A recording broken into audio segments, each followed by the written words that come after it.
Hello everybody, I'm Ellen Venhoff. I've been volunteering with Louisville Children's Museum since 2013. As many of you know, Louisville Children's Museum is a mobile museum, a museum on wheels. We come to you. And this is Louisville Children's Museum at home. As today, I'm at my home in a very quiet, comfortable place to read Bridging Connections, a book that I wrote with Margot Smith. We are both local Louisville authors, and we've written this children's book about the bridges between southern Indiana and Louisville, Kentucky. Jacob and his grandfather have to work on a school project, so they learn about the bridges as they travel along the Ohio River between Louisville and southern Indiana. I want to show you the cover of the book, and then I will show you some of the other illustrations in the book. Our local illustrator, Carolyn Braden, did one-of-a-kind watercolors for our book, and the illustrations are bright, colorful, and very interesting. So let's begin. I'm going to open up the book, Bridging Connections, Lessons of Life, Learning, and Love. And let me turn to the first page here. It shows Jacob coming home from school. And I will show you here, that's Jacob there. See the brightly colored illustrations? And there's Jacob in his room. Now I'm going to pull back a little bit here and read some of the text here. As Jacob got off the bus, he waved goodbye to his friends and walked to his house. Once inside, his mom reminded him to start his homework as she walked toward the front door to take his sister to volleyball practice. Don't forget your book report on bridges is due in 2 weeks. You need to start tonight, said his mother as she closed the door on her way out. Jacob had not forgotten. He really wished he could forget about this report. The topic of bridges sounded so boring.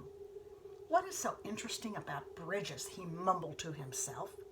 Writing about basketball would have been so much better, thought Jacob. Here are our next 2 pages with more of Carolyn's illustrations. Jacob finished his after-school snack. Then he got his library books on bridges from his backpack and decided to write about specific bridges found in his hometown of Louisville, Kentucky. And here, this illustration lists all of the bridges. I don't know how well you can see that, but I'm going to name them. He wrote these down. Lewis and Clark,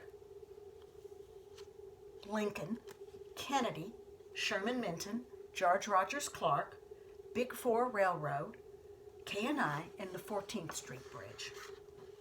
So here we have a page of text which I will read, but I'll show you this illustration of Jacob having a conversation with his grandfather. As Jacob thought about how to organize his paper, he listed all the bridges in Louisville. I can talk about each bridge, but I need something else because my teacher, Mrs. Henderson, said it needed to be interesting and have some type of visual support. As Jacob pondered this, he spied his camera on the bookshelf. His grandparents had recently given him a brand new camera for his 9th birthday. Suddenly he had a great idea. I will take a picture of each bridge and write facts about each one. Maybe this won't be so bad after all, muttered Jacob. That night, Jacob told his mom about the idea. Do you think Grandpa would come over for breakfast on Saturday? Yes, I think your grandpa would like that, but you will need to call him and make sure he is not busy, replied his mother. So here's a photo, or here's an illustration rather, of Jacob phoning his grandfather in their conversation. So here are 2 illustrations on the next 2 pages, Jacob and his grandfather eating breakfast, and here is a map of how they are going to, a map that they're going to follow and how they're going to get to all of the bridges between Louisville and southern Indiana and from the west to the east. Saturday morning finally came. Jacob was excited about using his new camera and visiting each bridge with his grandfather that he could hardly eat his chocolate chip pancakes. His grandfather assured him they had plenty of time to visit each bridge and the weather was perfect for taking pictures. Here's text on this page, which I will read, and then I'm going to show you an illustration in just a second. After finishing their breakfast, Jacob said his grandfather looked at the map of Louisville and the Ohio River to determine the best route. They decided to start at the Sherman-Minton Bridge, which joins Louisville, Kentucky, to the city of New Albany, Indiana. Then they will follow the river with their last stop at the Lewis and Clark Bridge. This bridge joins eastern Jefferson County with Utica, Indiana. So on this page we have 4 illustrations of different kinds of bridges. There are many kinds of bridges, but in this illustration we have beam, truss, suspension, and arch. I forgot about arch. I really like this illustration of the Sherman-Minton Bridge that is supposed to be seen from the New Albany riverfront. It's a very nice park area where you can view the Sherman-Minton Bridge. Here's the text. As Jacob and his grandpa drove across the Sherman-Minton Bridge, Jacob recalled what he had learned about bridges from his library books, and he realized there are many different kinds of bridges. For example, arch, beam, truss, and suspension, just to name a few. All right, we'll turn the page here.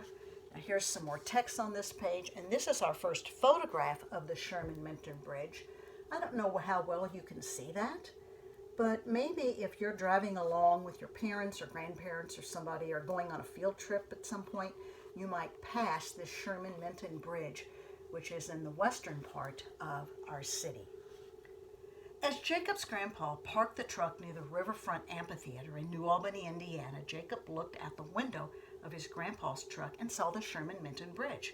Jacob grabbed his backpack containing his camera, notebook, tablet, and library books, and they started walking toward the Ohio River about a quarter of a mile from the bridge. Upon arriving, Jacob got his camera and took his very first picture. "Hold on, young man," said his grandpa. "I need to show you some things so that we can have the best picture." While Jacob's grandpa viewed what Jacob had taken, Jacob got his notebook and wrote down some facts from his library books about the Sherman-Minton Bridge. All right, turning the page here. Here are examples of how Jacob listed the facts of some of the bridges that he was learning about.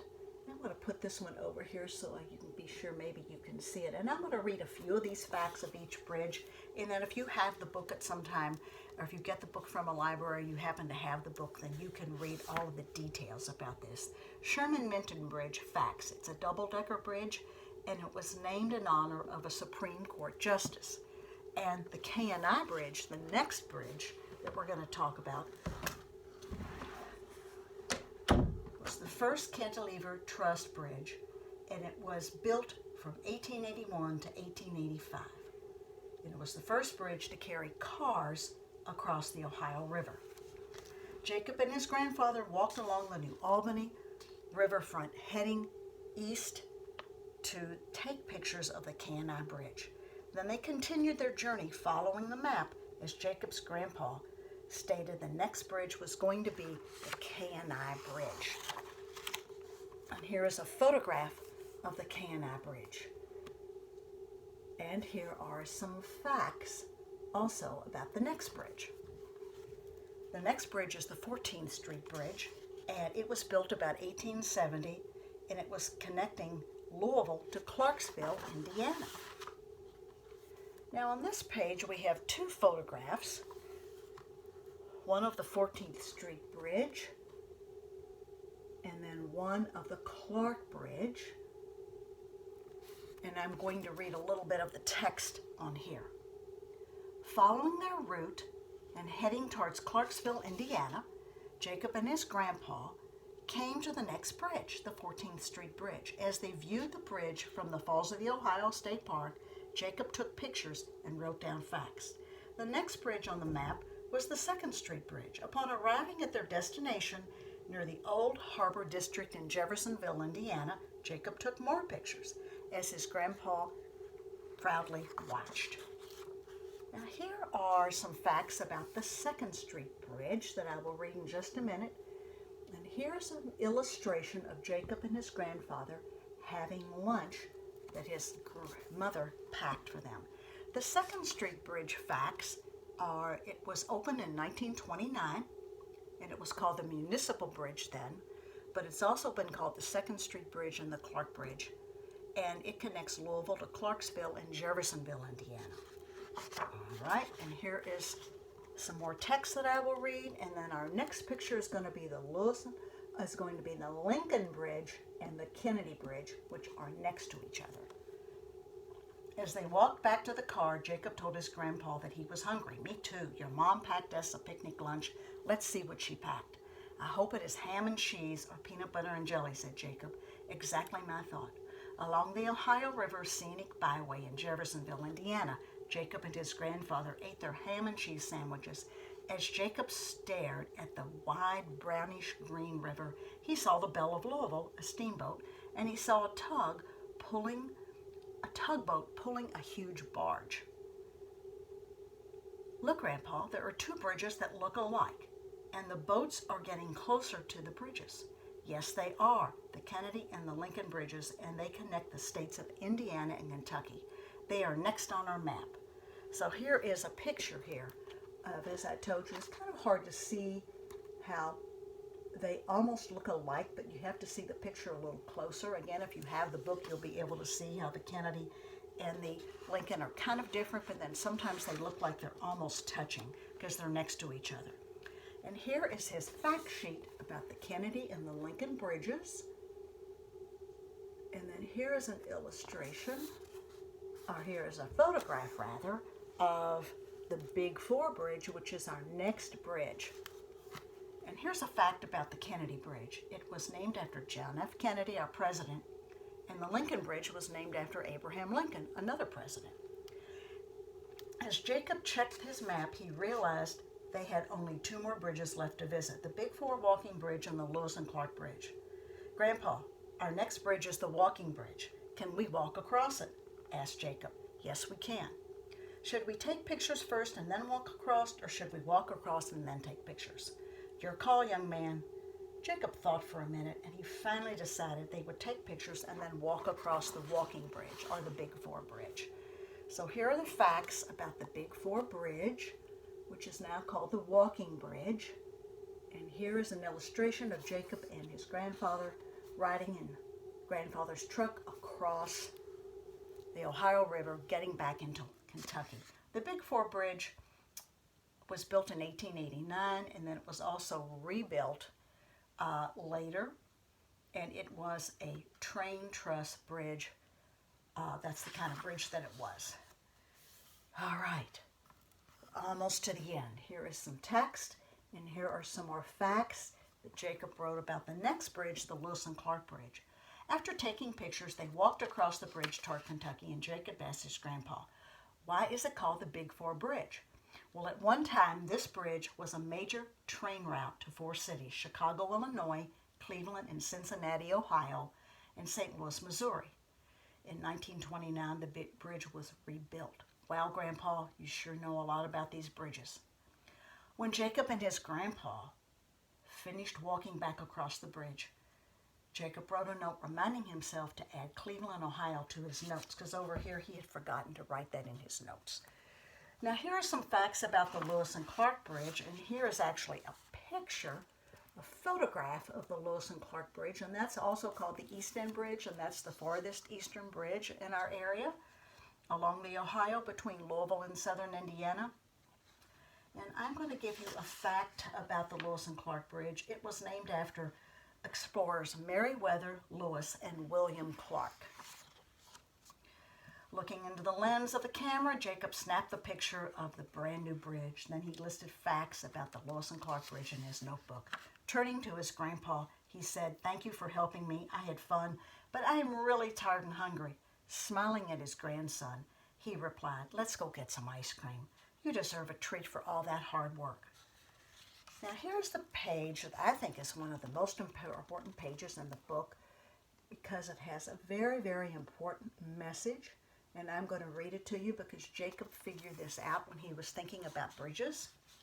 Jacob thought, bridges are big and fascinating. but they also connect. They connect land to land. Most importantly, they connect people to people and communities to communities, which is why bridges are so important and so much more important than concrete and steel.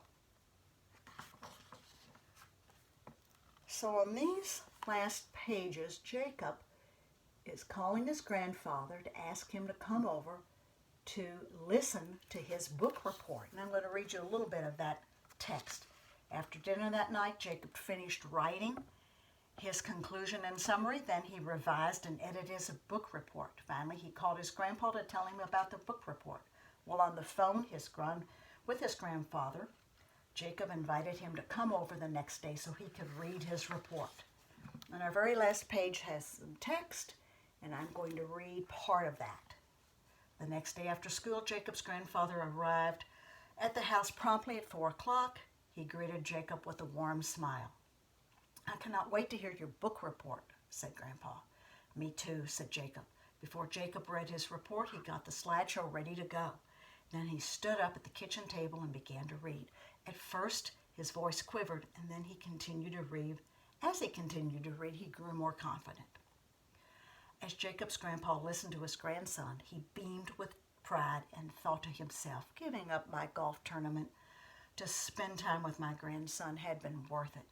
When Jacob finished, his grandpa clapped joyously and said, "Jacob, bridges, most importantly, do connect people to people because they connected me to you last Saturday. Let's go get some ice cream," as he winked at Jacob. So that's the end of the story, but I wanted to show you there are 2 other pages. One has a definition page that tells a lot of the different types of bridges. Now, it's a little bit too small for you to read all that here, but if you get the book, you can read the details about old beam bridge, suspension truss, vertical lift bridge. And on this page, it's a double page, it names all of the bridges we discussed and talked about in the book, when they were built, what kind of bridges they were, and why they were used. So some very good factual information about the bridges that you might be able to use in your classroom when you're studying about this. And this is the back of the book. Just tells a little bit about Carolyn Braden, the illustrator, Margot Smith, my co-author, and myself. So I hope you enjoyed learning about the bridges between southern Indiana and Louisville, Kentucky, and I hope you'll be able to read the book someday and enjoy it if you hold it in your hands and can read it and look at all the details, especially about the bridges. Have a great day. Bye-bye.